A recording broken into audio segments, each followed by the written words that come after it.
Hey Owls, how's it going? Yeah, I'm coming to you from the woods in my backyard. Now, locally, we'd call this a woods. This is the woods. It's an area dominated by trees and not much else. I mean, there's some undergrowth here, some plants on the ground that can see the sunlight, but mainly you just see trees in the woods. In other places, they call it a forest. Okay, so forest and woods are pretty much the same thing. Now, I want to talk about a word before I get into our book today because we're going to talk about an actual forest and how animals depend on the trees in that forest. But I want to talk about a word. We're going to be talking about an ancient forest. And that's the word I want to focus on is ancient. Now, ancient, some of you might know this word, but ancient refers to something that's really, really, really old, okay? We're not talking about your parents or your grandparents old. Sorry, parents and grandparents. We're talking about things that are thousands and thousands of years old. So the forest we're going to be reading about today in our book, The Tree in the Ancient Forest, probably talks about a forest that's close to 1,000 to 2,000 years old. Now, are the trees that old? Probably not. Trees come and go, but the forest stays, all right? As trees get older, as they grow up, sometimes they die as they get older, then they fall, and then new trees go around them. All right, we're going to get into our book here. Now, there's something peculiar about this tree in this book. I want you to think about it as we go through. We're going to talk about it at the end, but I want you to think about it as I'm reading The Tree in the Ancient Forest.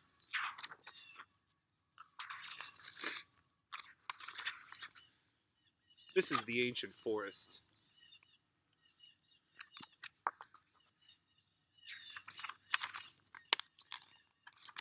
This is the 300-year-old tree that grows in the ancient forest. 300 years old. Can you imagine a tree that old? These are the roots that draw food from the soil to nourish the 300-year-old tree that grows in the ancient forest.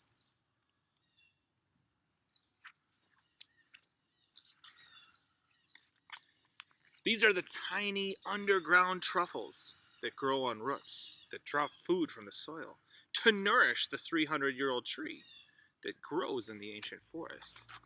You can kind of see the truffles they're talking about that are attached to the roots, those purple things, those purple brainy looking things. They grow on roots of trees.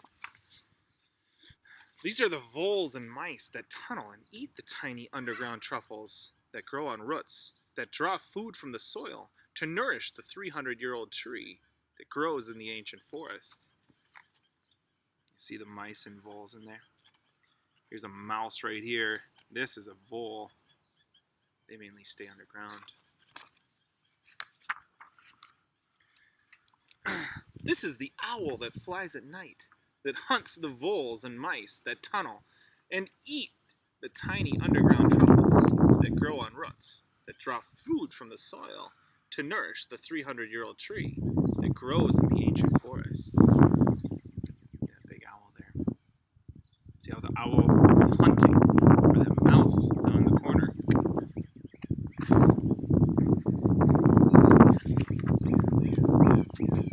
These are the sleepy owlets that are fed by the owl that flies at night, that hunts the voles and mice that tunnel and eat the tiny underground truffles that grow on roots that draw food from the soil to nourish the 300-year-old tree that grows in the ancient forest. So little baby owls are called owlets.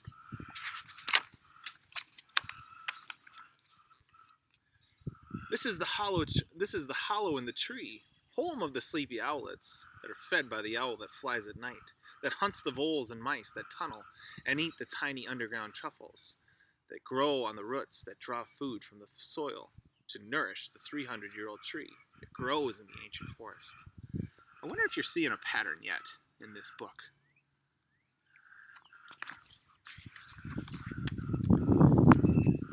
This is the woodpecker searching for ants that started the hollow in the tree, home of the sleepy owlets that are fed by the owl that flies at night, that hunts the voles and mice that tunnel and eat the tiny underground truffles that grow on roots that draw food from the soil to nourish the 300-year-old tree that grows in the ancient forest.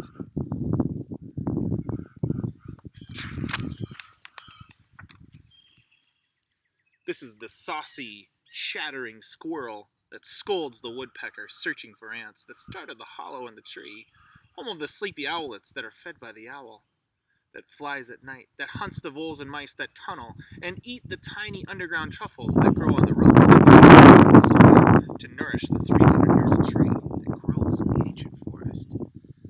Squirrel chattering, telling off that woodpecker.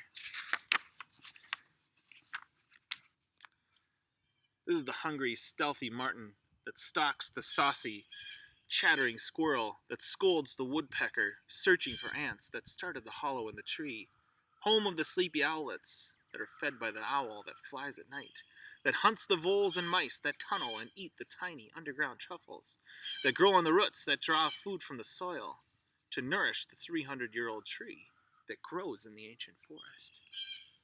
And still continue along with this pattern here. That martin likes to hunt squirrels.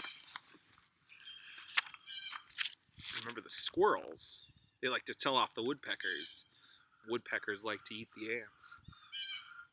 These are the fir cones that fall from a branch and startle the hungry, stealthy martin as it stalks the saucy, chattering squirrel that scolds the woodpecker searching for ants that started the hollow in the tree, home of the sleepy owlets that are fed by the owl that flies at night, that hunts the voles and mice that tunnel and eat in the tiny underground truffles that grow on the roots that draw food from the soil to nourish the 300-year-old tree that grows in the ancient forest.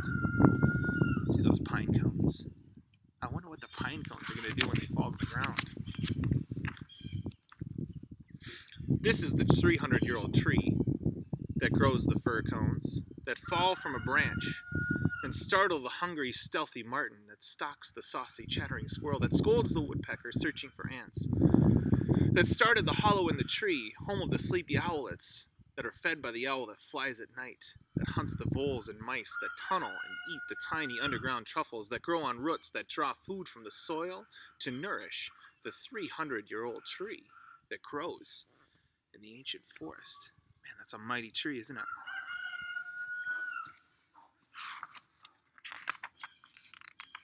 That's the end. So I wonder what you noticed about all the animals in this book. That they all depended on something that led right back to this 300-year-old tree. Remember what it started with? It started with the roots. That tree, each tree has a root system that it depends on, and it gathers nutrients from the soil. Now there's truffles. There's things that grow on those roots that depend on the roots for a home, and those are in this case were the truffles, which are a type of mushroom. And then there are things that eat those mushrooms, like mice and voles. There's things that eat those mice.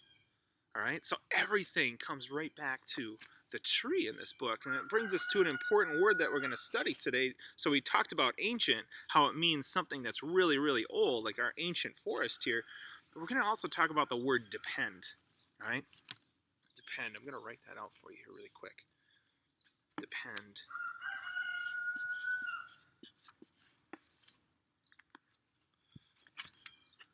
Depend. All right. To depend on something means we need that thing for something. We need it. So I depend on my house to give me shelter during the cold and during the storms.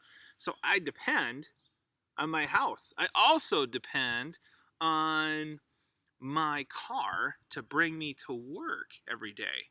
All right, those things. I need those things in order to survive. Now, could I live without them? Yeah, technically, because all I really need, as we studied last week, was food, water, and air. But I depend on those things to be happy in life and to make my life comfortable. Now, what I want you guys to do today is I want you to draw a picture or take a picture and write a sentence about how you depend on trees. All right, there are certain ways that I depend on trees. I like to come out here and walk in these woods, and it keeps me calm. So I depend on trees for calm. I also depend on trees, and not so much right now. I also depend on trees for shade from the sun.